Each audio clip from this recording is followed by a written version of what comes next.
Assalamualaikum warahmatullahi wabarakatuh. Kami dari kelompok 2 mata kuliah Lembaga Keuangan dan Bank yang akan membahas tentang Pegadaian Syariah cabang Bangkalan. Terlebihnya, sebelum kita akan membahas tentang apa itu Pegadaian Syariah, perkenalkan, saya Muhammad Latif Habibila. Selanjutnya ada teman saya yaitu Intan Dwi Pratiwi. Selanjutnya ada Rina Iza Sania, dan yang terakhir ada Turoto Nafisa. Adapun kemarin kita mengadakan survei di Pegadaian Syariah cabang Bangkalan, yang di sana kita harus menemui narasumber yang bernama Dian Faradila, sarjana ekonomi yang menjabat sebagai asisten manajer atau penaksir PT Pegadaian Persero,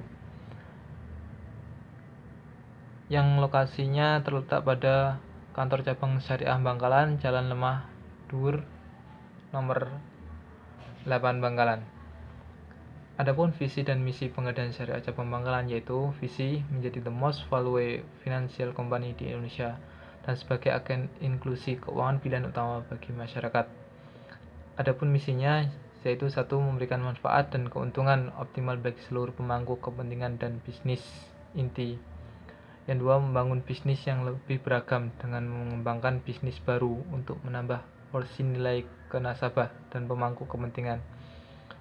Yang ketiga yaitu memberikan servis efisiensi dengan fokus nasabah melalui bisnis proses yang lebih sederhana dan digital, teknologi dan informasi yang handal dan muktahir, serta praktek manajemen risiko yang kokoh dan sumber daya manusia yang profesional berbudaya kinerja iptek. Adapun Pegadaian Syariah cabang Bangkalan sendiri kemarin mempunyai karyawan sebanyak 20 yang terdiri dari kepala cabang, manajer operasional, teller, pengelola unit, penaksir cabang, dan kepala unit. Itu tadi jumlah karyawannya. Selanjutnya itu dana dari Pegadaian Syariah sendiri itu diambil dari dana Bank Rakyat Indonesia, yaitu Bank BRI. Bank BRI bekerjasama dengan Pegadaian Syariah cabang Bangkalan untuk memenuhi dana jika dana di Pegadaian Syariah belum terpenuhi. Pegadaian Syariah buka jam 8 pagi hingga jam 3 sore. Mungkin itu yang dapat saya sampaikan. Selanjutnya akan disampaikan oleh teman saya selanjutnya. Sekian, wassalamualaikum warahmatullahi wabarakatuh. Assalamualaikum warahmatullahi wabarakatuh. Perkenalkan, nama saya Intan Dwi Pratiwi, NIM 072. Di sini saya akan melanjutkan pembahasan mengenai praktek di Pegadaian Syariah. Dalam kegiatan sehari-hari, uang selalu saja dibutuhkan untuk membeli atau membayar berbagai keperluan. Dan terkadang yang menjadi masalah di sini itu ketika kebutuhan yang ingin kita beli tidak dapat kita penuhi dengan uang yang kita miliki. Jadi, mau tidak mau, kita harus mengurangi kebutuhan kita yang dirasa tidak mendesak. Tetapi jika dirasa itu kebutuhan yang harus benar-benar dipenuhi, maka kita bisa meminjam terlebih dahulu. Jika kebutuhan dana dalam jumlah besar, maka akan sulit dipenuhi, apalagi jika dipenuhi melalui lewat perbankan. Tetapi jika dana yang dibutuhkan relatif kecil, maka kita bisa meminjam ke teman, ke tetangga, atau sebagainya seperti itu. Nah, bagi teman-teman yang mempunyai barang-barang berharga yang sedang kesulitan dana dan membutuhkan dana cepat, maka teman-teman bisa menjual barang-barang tersebut. Dengan resiko barang-barang yang sudah dijual biasanya tidak dapat kembali atau bahkan bisa hilang. Tetapi jangan khawatir, ada solusinya. Bagi teman-teman yang sedang butuh dana cepat tetapi barangnya tidak ingin hilang atau rusak dan sebagainya, maka digadaikan saja. Tetapi alangkah lebih tepatnya teman-teman menggadaikan barang di Pegadaian Syariah. Nah, di Pegadaian Syariah ini teman-teman tidak perlu khawatir lagi mengenai barang-barang teman-teman. Nah, jadi barang-barang teman-teman ini bisa aman di Pegadaian dengan catatan di akad awal teman-teman mungkin ada istilah itu mu'nah atau biaya administrasi atau biaya perawatan. Nah, untuk selanjutnya mengenai pembiayaan akan dijelaskan oleh teman saya nanti. Nah, kira-kira sulit nggak sih kita menggadaikan barang? Tentunya tidak. Dan di Pegadaian Syariah ini sangat memudahkan sekali bagi teman-teman yang ingin menggadaikan barang.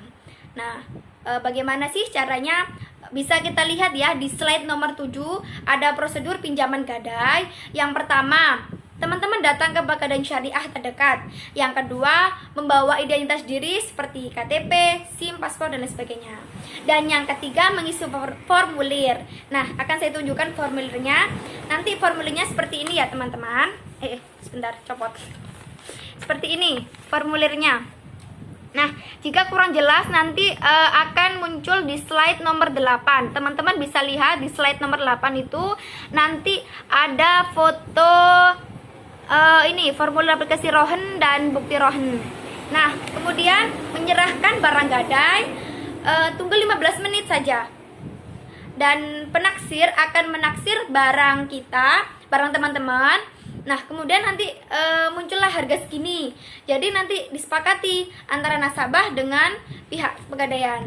Kira-kira seginilah harganya. Nah, untuk lebih lanjutnya nanti akan dijelaskan teman saya mengenai tadi itu ya, gimana hitung-hitungannya. Nah, setelah disepakati, maka terjadilah akad. Nah, seperti itu. Oh ya, ada tambahan.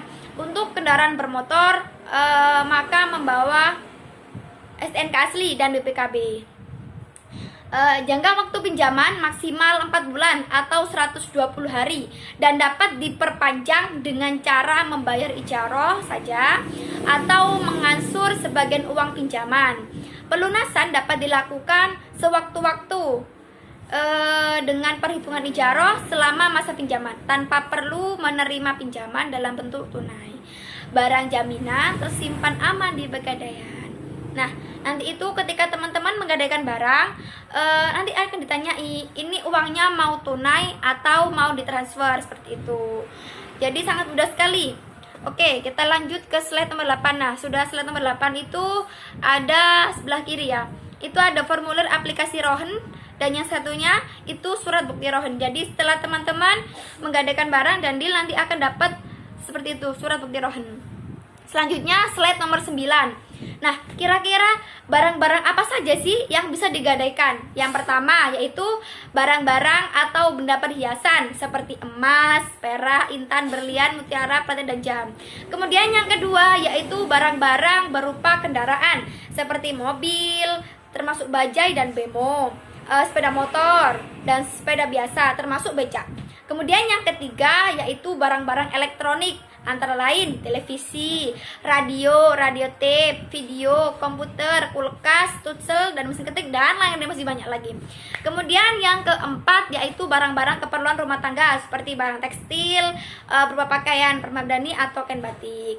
Barang pecah belah dengan catatan bahwa semua barang yang dijaminkan nasabah dalam kondisi baik, dalam arti masih dapat digunakan dan bernilai. Hal ini penting bagi Pegadaian Syariah, mengingat apabila nasabah tidak dapat mengembalikan pinjaman, maka barang nasabah akan dilelang. Seperti itu. Terima kasih. Selanjutnya ada cara menaksir barang. Ketika kita menggadaikan suatu barang dan jumlah uang yang ditaksir adalah sebesar 1 juta, nanti akan dipotong biaya administrasi munah akad dan asuransi sebesar 11.000. Jadi uang yang kita peroleh adalah 989.000. Setelah 4 bulan saat melunasi pembayaran akan ditambah juga uang mu'nah pemeliharaannya sekitar 100.000 dan 15.000 biaya administrasi. Selanjutnya ada batasan waktu pembayaran, terdiri dari 2 pilihan. Yang pertama ada reguler dan yang kedua ada fleksi. Yang pertama reguler atau 4 bulan. Untuk pilihan ini nasabah bisa melunasi pembayarannya sewaktu-waktu dan juga bisa mengatur. Apabila dalam waktu 4 bulan belum bisa melunasi, maka akan membayar mu'nah pemeliharaannya atau jasa titipan. Terus jangka waktu yang akan ditambah lagi ada 4 bulan ke belakang. Dan yang kedua ada fleksi. Fleksi ini nasabah bisa membayar pinjaman dengan sekali pembayaran. Untuk waktunya terdiri dari 30 hari, 60 hari, dan 15 hari. Dan selanjutnya, apabila sudah jatuh tempo dan nasabah belum bisa melunasi pembayarannya, maka barang jaminan akan dilelang. Biasanya dilelang sekitar kurang lebih seminggu setelah jatuh tempo. Apabila dalam barang yang dilelang belum laku dijual, maka bisa ditarik kembali, tetapi ada jasa penitipannya lagi semacam denda. Di sini saya akan menjelaskan bagaimana pembayaran nasabah jika nasabah meninggal dunia. Apabila nasabah meninggal dunia dan masih mempunyai hutang pembayaran, maka akan bebas biaya mu'nah dan akan mendapatkan santunan dari pihak pegadaian. Karena pihak pegadaian ini bekerja sama dengan asuransi jasa raharja. Dan pada saat awal akad ketika nasabah membayar administrasi, itu juga termasuk membayar asuransi. Selanjutnya yaitu tentang tabungan emas. Tentang produk tabungan emas pada pegadaian syariah, tabungan emas ini sama saja menabung di bank-bank biasanya. Hanya saja perbedaannya yaitu untuk tabungan emas ini pada saat menabung penulisannya itu akan dikonversi ke gram emas 24 karat. Nantinya penulisan saldo pertama yaitu menabung 10.000 adalah 0,0139 saldo emas 24 karat. Sedangkan biasanya nyabung di bank penulisan saldonya adalah dalam bentuk uang yang dalam jumlah yang semakin besar. Selain itu, terdapat banyak keuntungan lainnya jika kita menabung di tabungan emas pegadaian syariah, yaitu yang pertama, harga emas akan terus menaik dari waktu ke waktu, sehingga nantinya jumlah saldo kita yang berbentuk emas pastinya juga akan terus menaik. Misalnya, jika kita sekarang menabung di tabungan emas pegadaian syariah 5 juta, maka 5 tahun yang akan datang jumlah uang kita juga akan lebih dari 5 juta karena harga emas itu terus menaik. Keuntungan yang kedua yaitu tabungan bisa diambil dalam bentuk uang atau emas batangan dan bisa diambil kapan saja. Yang ketiga, untuk nabung emas ini minimal 10.000 dan bebas waktu menabungnya. Dan yang terakhir, menabung emas ini bisa dilakukan di seluruh kantor pegadaian syariah atau bisa lewat aplikasi pegadaian syariah digital. Selanjutnya tentang aplikasi pegadaian syariah digital. Aplikasi ini bisa langsung diinstal di HP kalian. Aplikasi ini juga terdapat banyak keuntungan dalam melakukan transaksi, seperti membuka rekening tabungan emas, mencetak emas, membeli emas batangan, mengecek saldo emas, dan lain-lain.